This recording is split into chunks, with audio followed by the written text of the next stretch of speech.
combined bosses and cops stealing from people, it's way more than all property crime. Which side are you on? Which side are you on? Civil asset forfeiture is the process by which cops take your stuff without having had to be found guilty or even charged with a crime. It's a widespread practice, and cops say that it's important in fighting crime, despite the fact that in states that don't allow this anymore, they have not seen crime rate increases following the outlawing of civil asset forfeiture. The implication is also that it is used to take down kingpins, but more than half of forfeitures are less than $1,300. In 2018 alone, 42 states, the District of Columbia, and the U.S. Department of Justice and the Treasury forfeited over $3 billion, which is nearly as much as all burglary that year. In 2015, cops took more from people than burglars did. Some caveats on both sides, though, are that burglary does not include larceny, theft, or robbery, quote-unquote, which are all different things, and that even in 2015, when you add them all together, the theft crimes are approximately double the civil asset forfeiture from that year. However, not all states and municipalities report their civil asset forfeiture data, so the numbers that we have are likely a severe undercount. I feel very certain it is. I mean, I think I can't speak to nationwide, but I know, just in terms of an anecdotal thing, most everyone I've ever known who ever has been arrested, whether it be DUI or whatever they were arrested for, whatever cash was in their wallet or in their car at the time is almost always, I can't think of anyone really I've ever met who didn't have this experience where the cash that they had on their person when they were arrested disappeared, and it was not returned to them whenever they bailed out, whether that was a couple hours later or 24 hours later or, however long that was. And I can't imagine that is, an isolated event, especially when you start looking at these numbers and you think about how many people are pulled over and then they're arrested, so they're taken off to jail. What did they have in their wallet? What did they have in their car? How much of that will ever make its way back to the person? Because being arrested, by definition, you haven't been convicted. You are legally an innocent person. You just had all your stuff jacked. And if the charges are dismissed down the road, or perhaps you take it to trial and you are found not guilty, are you ever going to get your stuff back? You ever going to get your money back? Not to mention how many times they may just completely demolish your property. Right. So of course we're talking about them taking it, but they also, it's not, unheard of for them to quote unquote suspect drugs in your vehicle and rip the thing to shreds just about.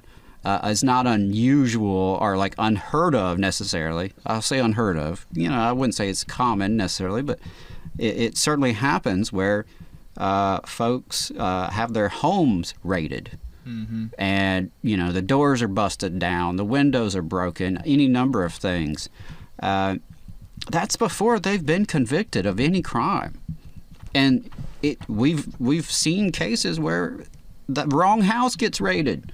They meant to get somebody else, and they got you instead. Now they just blew up your door, broke your windows. For what? You ever going to get any justice out of that? Accountability. Representative Treadway loved that word, accountability. We got to hold folks accountable. What about this? What about wage theft from bosses and civil asset forfeiture from law enforcement? Between the two, they are fleecing people. They are fleecing ordinary, everyday working class folks who don't have anything to be fleeced, really. We don't have the extra. We can't afford this, and yet they're doing it. Right. Yeah, and the people never get their stuff back from civil asset forfeiture. Very, very rarely, because like I said, more than half of things that are stolen in civil asset forfeiture are less than $1,300. It costs about $3,000 to get a lawyer, and because it's civil asset forfeiture and not criminal asset forfeiture, you do not have a right to an attorney.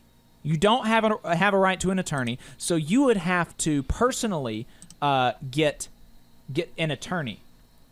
And most people can't do that, and so they just lose their stuff, which is very, very bad. So despite this, and in other powerful people picking the pockets of worker news, wage theft is consistently, even without civil asset forfeiture, just wage theft alone is consistently higher than all forms of property crime combined.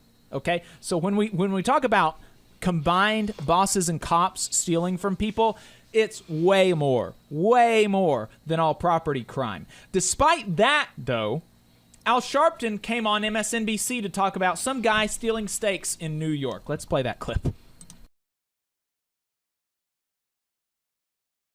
It is true that people are just walking in and walking out with it. No, there's no doubt about it. I mean, you go to a local pharmacy, Dwayne Reed or Rite Aid, any of them, and you've got to get someone to help assist you. I mean, they have the little button there. Yep. You hit the buzzer, and the guy comes over and unlocks your toothpaste. Yes. I mean, we're talking about basic stuff. Exactly. As well. What did I miss that we now have to lock up toothpaste? Yeah, I'm just curious, Rev, really quickly. I mean, Eric Adams said he's going to do his best to fix this. I'm just curious. I mean, he's got a governor who's saying, well, I don't know that we want to give the judges any power to make decisions on whether they've seen the same bad guy in front of them like 12 times in the past week. And then you've got a DA. I know you talked to the DA. The DA's going, oh, we don't want to punish anybody unless it's like really bad. You know, so, yeah, you can steal whatever you want to steal. And, yeah, we won't do any jail time. And then you've got, a woke city council. I'm just curious, is Eric Adams going to be able to do anything while he's obviously surrounded by elected officials who want New York to remain chaotic? Well, I think he's got a challenge there because there is a debate in the criminal justice system, and there are those that are concerned, including me, about overloading the system and the jails with petty crimes. But at the same time, you cannot have a culture where people are just at random, just robbing and stealing, and is out of control, and is put on the front page of newspapers, which only encourages others to do it. In fairness to Eric, he's only been mayor 5 weeks. But but even as unfair to him, Eric, they're locking up my toothpaste. I mean, so put it on the papers entices people to do it more, but y'all wasting segments doing it. Yeah. I mean, this is supposed to be the liberal network, right? I mean, this is supposed to be the bleeding hearts. This is supposed to be the woke network. I mean, give me a break. What about a culture where cops and bosses can steal from workers without even having to so much as appear before a judge? What about a culture where the media doesn't report on the theft from workers by their bosses?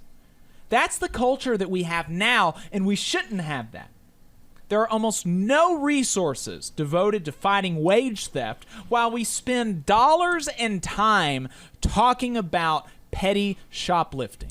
Like, cry me a river, okay? Walgreens has been in the news about, whatever, shoplifting. They had $2.3 billion in profits last year after all that shoplifting, okay? So cry me a river. I'm not saying, don't shoplift, okay?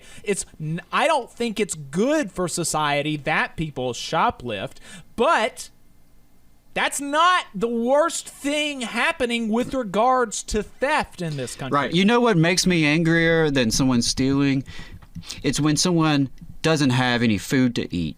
Yeah. And therefore decides that stealing the food is about the best idea they can come up with. Now, that's obscene. Not the stealing. Right. But the fact that people are hungry and suffering, you probably saw this other day where a police department was advertising where they busted up a theft ring of diapers. Yeah.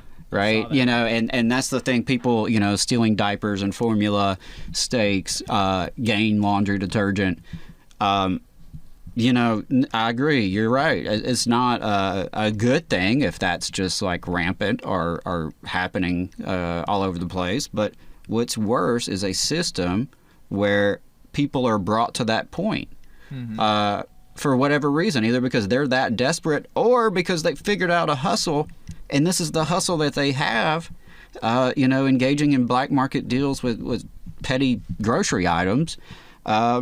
Well, hell, maybe if they had access to a decent union job, paying a living wage and health care and retirement pension, they wouldn't be so inclined to embark on this hustle. And even if we're if we're supposed to be like, okay, let's say that we do care about theft, okay? Like, this is top of our priorities. We want to eliminate. Like, if that is actually your mindset, a clear-headed and neutral analysis of the facts would say that we should be prioritizing the theft of bosses from workers, because that's what happens the most. When we're talking about, we're not even talking about just shoplifting. We're talking about all property crime combined. I'm talking about bank robberies. I'm talking about stealing cars. I'm talking about all of it, robbing pawn shops. I'm talking about people stealing family heirlooms. When you combine all of that together, bosses steal more money from workers than all of that. Yeah. All of it. Okay, so if we actually care about ensuring that that property rights in this system as it is set up, you know, we're not even talking about where I think workers, the value that they created, I think that's being stolen from them. But we're not even talking about that. We're not even getting to that. We're just talking about the system as it exists, the regime of property rights as it exists. Bosses steal more from workers. So if we want to enforce the current regime, we should still be looking at bosses. I mean, isn't that amazing? This is a property rights regime that has been set up by the bosses. Like, this was created by and for bosses, the system of property rights that we have in this country. And they still violate it more often than working people do. Isn't that amazing? Like, isn't that crazy? I would love to know how many folks working for Walgreens or CVS or these other, you know, stores that have been in the news, so, you know, that have been allegedly targeted by these sophisticated shoplifting rings. Okay, how many of their workers have been screwed out of overtime pay they should have gotten? Yeah. How many of their workers had to work off the clock because they were coerced by their management or pressured by their management to, well, you know, I need you to, they've already clocked out and they have to come back in and finish up some things, or they got them in there earlier before they're supposed to be there. They're off the clock doing labor. How many times have they been screwed out of insurance? How many times have they had hours that they worked that mysteriously didn't show up on their paycheck? And on and on and on. You know, you and I both saw these kind of things in our time in the service industry. It's, I'm sorry, but I'm not going to cry any tears because some people are stealing steaks or stealing shampoo or whatever the hell they're doing. Not as long as our brothers and sisters who are working in these places are being victimized and exploited by these very companies who are wanting us to cry a river. Yep. So anyways, when you think of thief, you probably think of some masked poor person, but you would be more accurate if you thought of a boss or a cop. Absolutely. He doesn't look like the burglar that you see on TV. Yeah. He looks like suit and tie, probably. He probably looks like this joker you're talking to at Starbucks, or he looks like Tommy Tuberville's dumbass. You just saw a clip from the Valley Labor Report. We are live every Saturday morning from 9:30 a.m. till 12:30 p.m. And we pride ourselves on keeping all of our content free to everybody so that we can talk to as many working folks as possible. If you support the work that we're doing, you think that it's important, you think that it's good, then consider making a monthly contribution to the project, and you can do that on our website, tvlr.fm.